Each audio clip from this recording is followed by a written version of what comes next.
പമ്പയുടെ ഓളപ്പരപ്പിൽ ഒന്നാമതെത്താൻ തുഴയെറിയുന്നത് പോലെയാണ് ആറന്മുളയിൽ 3 മുന്നണികളുടെയും പോരാട്ടം. ത്രികോണ മത്സരം നടക്കുന്ന മണ്ഡലങ്ങളിൽ മുൻപന്തിയിലുണ്ട് പത്തനംതിട്ട ജില്ലയിലെ ആറന്മുള നിയോജക മണ്ഡലം. മണ്ഡലം നിലനിർത്താൻ LDF സ്ഥാനാർത്ഥി വീണ ജോർജ് കിണഞ്ഞു പരിശ്രമിക്കുമ്പോൾ തിരിച്ചുപിടിക്കാനുള്ള ശ്രമത്തിലാണ് UDF സ്ഥാനാർത്ഥി അബിൻ വർക്കി. ഇരു മുന്നണികളെയും വിറപ്പിക്കാൻ മുതിർന്ന BJP നേതാവ് കുമ്മനം രാജശേഖരനെയാണ് NDA കളത്തിലിറക്കിയിരിക്കുന്നത്. സ്ഥാനാർത്ഥി ചിത്രം തെളിയുന്നതുവരെ ത്രില്ലും സസ്പെൻസും നിലനിന്ന മണ്ഡലമായിരുന്നു ആറന്മുള. മന്ത്രി വീണ ജോർജ് LDFന് വേണ്ടി വീണ്ടും ജനവിധി തേടുമെന്ന് നേരത്തെ ഉറപ്പായിരുന്നു. അതുകൊണ്ട് തന്നെ മറ്റു മുന്നണികളെക്കാൾ വള്ളപ്പാടകലെ വീണ ജോർജ് എത്തിയിരുന്നു. അതിന്റെ ആത്മവിശ്വാസം പ്രചരണം അവസാന ലാപ്പിലേക്ക് എത്തുമ്പോഴും LDF സ്ഥാനാർത്ഥിക്കുണ്ട്. തന്റെ മണ്ണാണെന്നും ഇവിടെയാണ് ജനിച്ചു വളർന്നതെന്നും ആറന്മുളക്കാർ തന്നെ കൈവിടില്ലെന്നും വീണ ജോർജ് ഉറപ്പിച്ചു പറയുന്നു.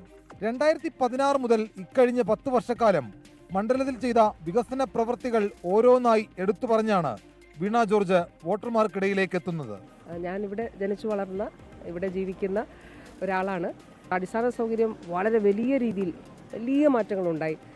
330 ആശുപത്രികൾക്ക് കെട്ടിടങ്ങളുണ്ടായി, മറ്റ് സൗകര്യങ്ങൾ എല്ലാ ജില്ലകളിലും ജില്ലാശുപത്രികൾ കാത്ത് ലാബ് ഉണ്ടായി. അങ്ങനെ ഒരുപാട് സൗകര്യങ്ങൾ. സ്ഥാനാർത്ഥി പ്രഖ്യാപനവുമായി ബന്ധപ്പെട്ട് UDFൽ ആദ്യം ചില അസ്വാരസ്യങ്ങളുണ്ടായി. എന്നാൽ അതിനെയെല്ലാം മറികടക്കുന്ന രീതിയിലായിരുന്നു അബിൻ വർക്കിയുടെ മണ്ഡലത്തിലേക്കുള്ള എൻട്രി. ലേറ്റ് ആയാലും ലേറ്റസ്റ്റായി വരുമെന്ന സിനിമാ ഡയലോഗ് പോലെ പ്രചാരണത്തിൽ മുന്നിലെത്താൻ UDF സ്ഥാനാർത്ഥിക്കായി.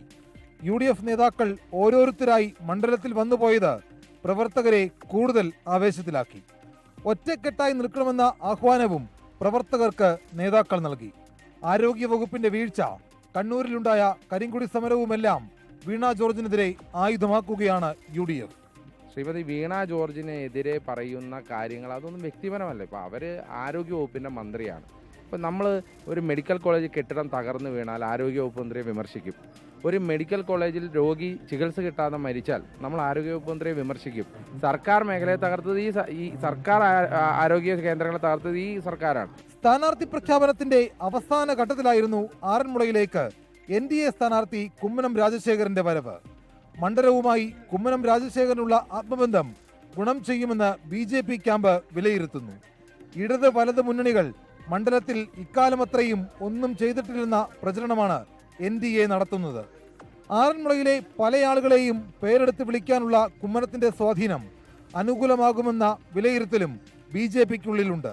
കരുത്തരായ നേതാക്കളെ ഇറക്കിയപ്പോഴെല്ലാം വോട്ട് ഉയർത്തിയ ചരിത്രം NDA മുന്നണിക്കുണ്ട്. ശബരിമല സ്വർണ്ണക്കൊള്ള ഏറ്റവും ചർച്ചയാകുന്ന മണ്ഡലങ്ങളിൽ ഒന്നാണ് ആറന്മുള. എനിക്ക് എല്ലാവരും പരിചയമാണ്. ഏത് കവലയിൽ ചെന്ന് കഴിഞ്ഞാലും ഏത് വീടുകളിൽ ചെന്ന് കഴിഞ്ഞാലും എത്ര സന്തോഷത്തോടുകൂടിയാണ് എന്നെ സ്വാഗതം ചെയ്യുന്നത്. കാരണം ഞാൻ ഇവിടുത്തെ പൊതുജീവിതത്തിൽ നിറഞ്ഞു നിൽക്കുന്ന ഒരാളാണ്. വേണ്ട വേണ്ട എന്നായിരുന്നു ഇത്രയും നാൾ LDFും UDFും പറഞ്ഞത്. ഞങ്ങൾക്ക് മോഡിയുടെ പണം വേണ്ട. ഞാൻ പറയുന്നു മോഡിയുടെ പണം വേണം. കാരണം എനിക്ക് വലുത് ജനങ്ങളാണ്. 1987 മുതലുള്ള തെരഞ്ഞെടുപ്പുകളിൽ 9 തവണ കോൺഗ്രസ് മുന്നണിയെ ആറന്മുള ചേർത്ത് പിടിച്ചിട്ടുണ്ട്. 7 തവണ ഇടതുമുന്നണിയും കരുത്തുകാട്ടി. UDFന്റെ ഉറച്ച മണ്ഡലമായിരുന്നു ആറന്മുള. എന്നാൽ അത് LDF തിരിച്ചുപിടിച്ചു. ഇക്കുറി മണ്ഡലം നിലനിർത്താൻ പഠിച്ച പണി 18 പയറ്റുന്നുണ്ട് ഇടതുമുന്നണി. അതേസമയം നഷ്ടപ്പെട്ടു പോയ പ്രതാപം തിരിച്ചുപിടിക്കുകയാണ് UDFന്റെ ലക്ഷ്യം.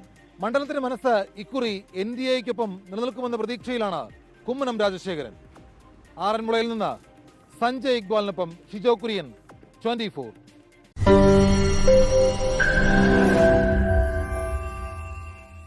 ലോകത്തെവിടെയായാലും ഏത് സമയത്തും 24 വാർത്തകളും ഓഗ്മെന്റഡ് റിയാലിറ്റി പാക്കേജുകളും എക്സ്പ്ലെയിനറുകളും വിശദമായി കാണാൻ ഞങ്ങളുടെ YouTube ചാനൽ നിങ്ങൾക്ക് സബ്സ്ക്രൈബ് ചെയ്യാം.